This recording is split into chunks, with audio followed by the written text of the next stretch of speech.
ଶୁଣ ଶୁଣ ବଚନ ମୋହର ରେ ଡରିଲା ପରି କି ପାଇଁ ହଉଛୁ ଏ ରଙ୍ଗ ସଭାର ଡରିଆ କାହିଁ ଆଉ ପଚାର ଷଣ୍ଢ ଭଳିଆ ତ ହଉଛ ପିଲାଟା ପୁଅ କିଏ ପିଲାଟା ଆରେ ଯାହା ତ କଲା ରେ ଦେଖ ଭଲ କରିଲା ପ୍ରଶ୍ନ ପୁଅ ଆରେ ଯାହା ତ କରିଲା ଦେଖ ଭଲ କରିଲା ରେ ସବୁଠାରୁ ଶ୍ରେଷ୍ଠ ସମ୍ପତ୍ତି ଯେ ଦେଲା ରେ ଗଲା ବେଳେ ତାକୁ ଦେଖ ଘେନି ଗଲା এইটা কি পরিবা মু ভাল হইলা ଯାହା କଲା ଭଲ କଲା କଥାରେ କହିଦେ যাহা কলা ভাল কলা ହଁ ସବୁଠାରୁ ଶ୍ରେଷ୍ଠ ସମ୍ପତ୍ତି ଦେଲା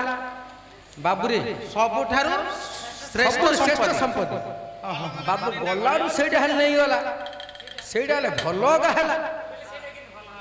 କିନ୍ତୁ କହନି ଏ ନେଲା ଭଲ କଲା ନେଲା ଭଲ କଲା ଏ ଆସ ଆସ ଆସ କୁଆଡେ